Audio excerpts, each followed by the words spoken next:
Hey, salut tout le monde, c'est Wairo. Donc aujourd'hui je vous retrouve pour une nouvelle vidéo sur ma chaîne littéraire. La vidéo du jour va vous présenter deux livres de la même saga, qui est donc la saga Wizard de Diane Duhan aux éditions Lumen. Pourquoi j'ai acheté ce livre? Tout simplement, j'ai farfouillé donc dans la librairie où j'achète tous mes bouquins. Et je suis tombée dessus. La description disait que c'était un peu un remake d'Harry Potter. Et vu que j'ai jamais lu Harry Potter, oui j'ai jamais lu Harry Potter, je sais. En fait j'avais essayé de le lire étant plus jeune et ça m'a pas du tout plu. Et donc je me suis dit que ça pourrait être un livre qui va me donner envie de lire Harry Potter. Et en fait, bon, pas du tout, hein, je vais pas vous le cacher. L'histoire en bref, c'est Kit et Nita. Qui sont des diminutifs d'ailleurs. C'est Juanita et l'autre j'ai oublié. Bref, il les appelle Kit et Nita pendant tout le long. Donc, on va dire ça comme ça. Donc en fait, Nita, on va rencontrer d'abord Nita, donc qui est une fille qui se fait persécuter par d'autres enfants, qui va se réfugier donc dans la bibliothèque qui est à côté de chez elle. Et en parcourant les livres de son enfance, elle va tomber sur comment devenir sorcier en 10 leçons. Bon, déjà, l'approche,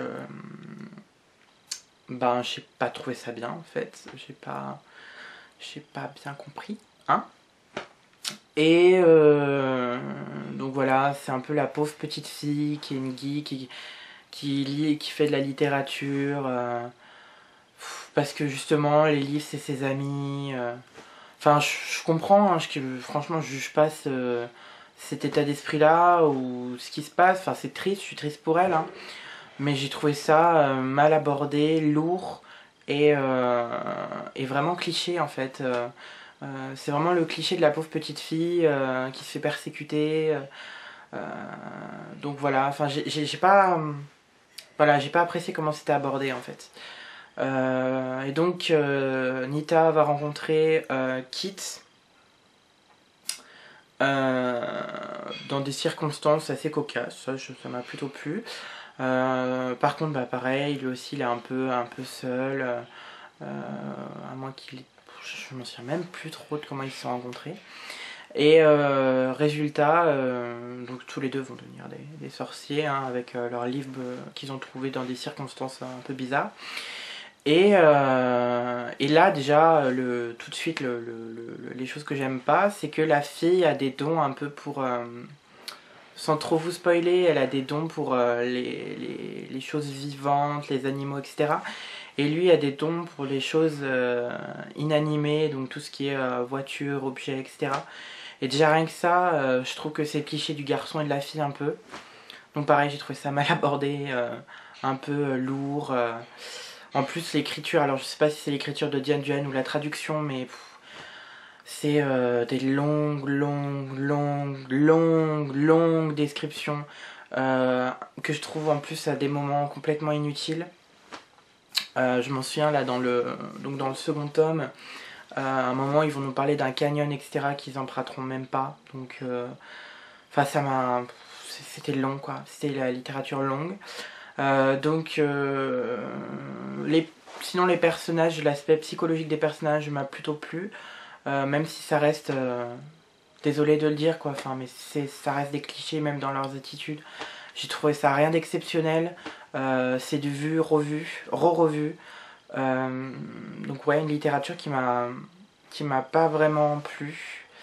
Le seul aspect qui est bien, c'est le monde dont il vit. Donc par contre j'ai pas tout compris, j'ai trouvé ça très compliqué. Donc il y a beaucoup d'aspects que j'ai pas saisi là-dedans, dans ce premier tome. Dans le second, plus, mais malheureusement il se base beaucoup sur le premier, donc il y a des choses que j'ai pas bien compris. Beaucoup de choses que j'ai oubliées entre les deux livres. Donc limite j'ai même dû relire des passages de celui-là pour comprendre l'autre. Donc voilà, donc ça n'a pas du tout aidé à apprécier ce livre à sa juste valeur, je pense.